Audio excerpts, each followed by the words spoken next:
Well, hello and welcome back to the Daily Brew for another devotional day. The devotional where every day we drink a new brew of coffee and we see what God is brewing for us in the Bible. Yes, it's cheesy, but it's true. And today is day 62 and you join me in Auckland, New Zealand. And I'm so glad you're with me as we continue on our journey through the Bible, 365 days of the year. Let's get into our scriptures for today. They're in the descriptions on every platform as always, but I'll read them to you as well. Psalm 29, 1 to 11, Mark 11, 27 to 12, 12, there you go, and Leviticus 9, 1 to 10, 20. So those are our scriptures for today, and we're going to devour those in a moment. But before we do, let's get into our brews for today, or our brew for today. And we've gone back, all the way back to a few weeks ago.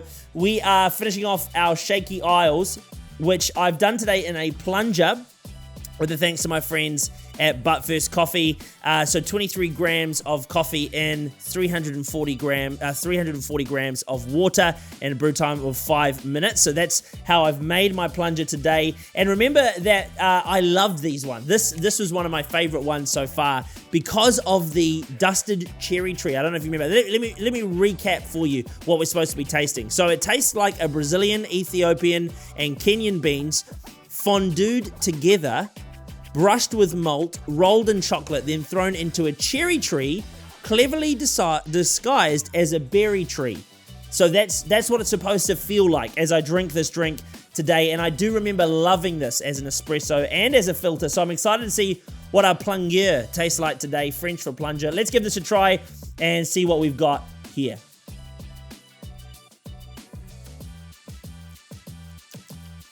Give that a wee nom nom in my mouth.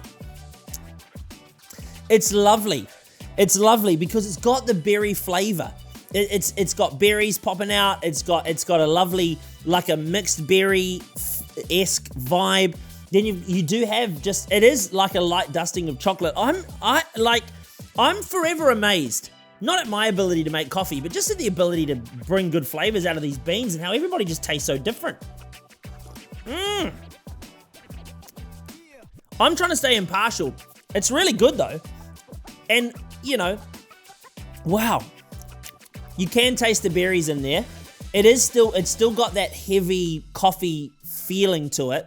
And I think you get that in the plunger, because remember, you've got espresso, which is probably your thickest and your heaviest, then plunger, then our Chemex, the filter, and there's probably variations of different ways to make coffee. But give it a go if you're interested in finding out why I'm raving about it. Shaky Isles. This is their premium strong roast, the standard. Yeah, mate. Yeah, nah, yeah, nah, yes. That's on the packaging. Beautiful packaging too. I do like the way they market their coffee. That's it for today though. Let's get into our scriptures, into the Bible. Not the scriptures, we've already talked about that. Let's get into the Bible and get into it for today. My question for you is, where do you get your authority from? Is it your role? Is it your achievements? Is it your children's success? As Christians, our authority comes from our relationship with Jesus. The stronger our relationship, the greater the authority.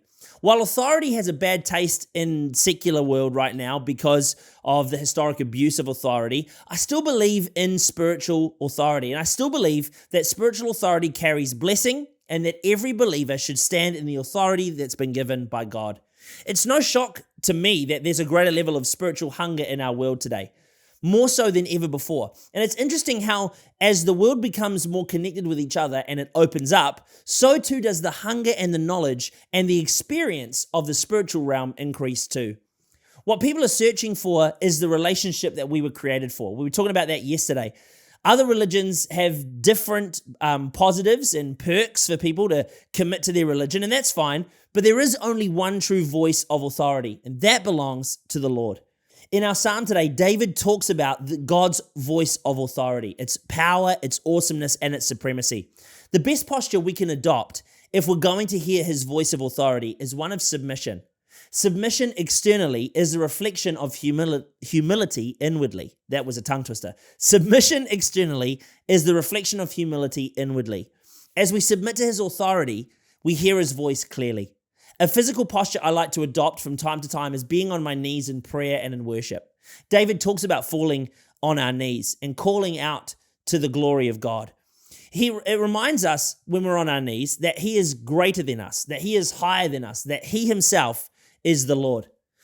What if you spend time on your day? What if you spent time every day on your knees, asking humbly for the Lord to speak, guide, and direct you? I wonder what it would change in you. I want to encourage you to give it a go and see what happens for you. As you listen and lean on his voice, you will find his strength rise in you. You will have the confidence you need to tackle life and to step into what God has for you in every moment. We know through David's writing that God gives him strength and peace, and I'm believing for a greater deposit of that for you. What separated Jesus from everybody else was his authority. When he spoke, people took notice. He was anointed, yes, and he was fully God, yes, but he spent a lot of time in prayer, listening to the voice of God. If we want to increase our authority here on earth, we need to do the same. In our passage today, we see that many people questioned not just his authority, but where it came from. Jesus responded by using someone they knew. He talked about John the Baptist and where he got his authority from, and whether John's authority came from man or from God, and they didn't know how to answer. People are always going to question you if you're doing things with the right motives. They're going to question you about your authority and where it comes from, your authority to speak, to serve, or to love your neighbor. And the reality is that only you will know if you're in the right place with the right motives. That's between you and God. But you can take heart. If you're humble before man and before God, and you know that he is speaking and leading you, then you're in the right place. Because they didn't answer Jesus, Jesus didn't answer either. Instead, what he did was he told a parable which revealed the source of his authority to the people. The parable is actually based on Isaiah 5, 1-7. And I want to encourage you to go have a read of that later. We're going to get to that obviously in our Bible reading plan, but if you want to do a bit of extra study in today's devotional, feel free to do that. Jesus made people think. He never just gave them answers. Often you're going to ask God for a solution or an answer to the question that you need the answer to, but I want to encourage you sometimes that answer is not just going to be black and white. Sometimes God is going to make you think. He's not afraid to make us think and ask questions. It's not to tease us or to make it harder for us. It's to get us to think for ourselves and to own what we're seeking. It also builds resilience in us as well. Jesus in his parable shows that he has unique authority because he is the Son of God. Jesus declares that because he is the Son of God, he will be killed. The unique authority came with a unique call and a unique cost. The authority God gives you is also going to come with a unique call and a unique cost. But be willing to follow it and pay for it. When you do, watch as things change. Don't ever take God's presence for granted like Nadab and Abihu did. Abihu, whatever their names are, don't be like them. We have a special privilege to be close to God like we can be in our day-to-day, to access his presence and to dwell in it.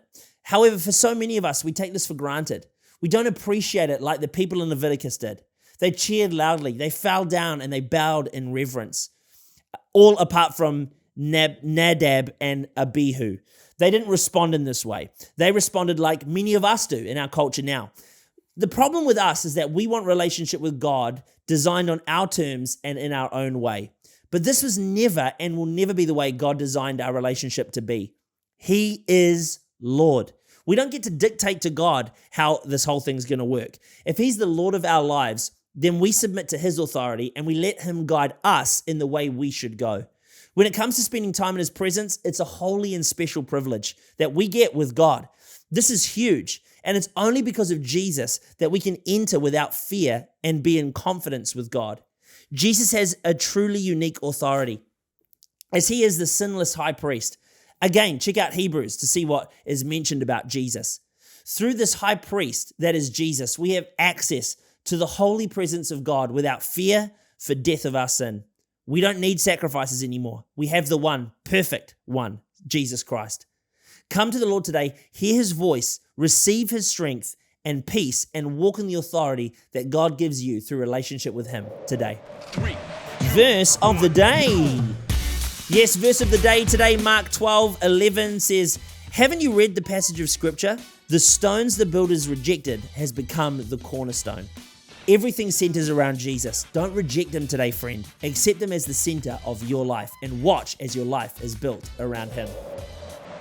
And that is it for today. Day 62 done and dusted. Another day in the can. I hope you're enjoying this devotional journey as much as I am. I say it every time because I really do hope that you are enjoying it. As always, I'm praying for you as you read and devour these scriptures. If you haven't done so already, take a moment and follow and rate our podcast.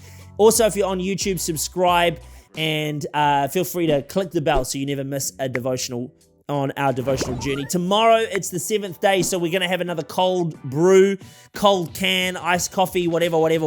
Looking forward to that. Come back for another day tomorrow, day 63. Until then, though, if it's the start of your day, have a great rest of your day. Unless it's sleep time, good night, sleep tight, and we'll see you tomorrow back here on the Daily Brew.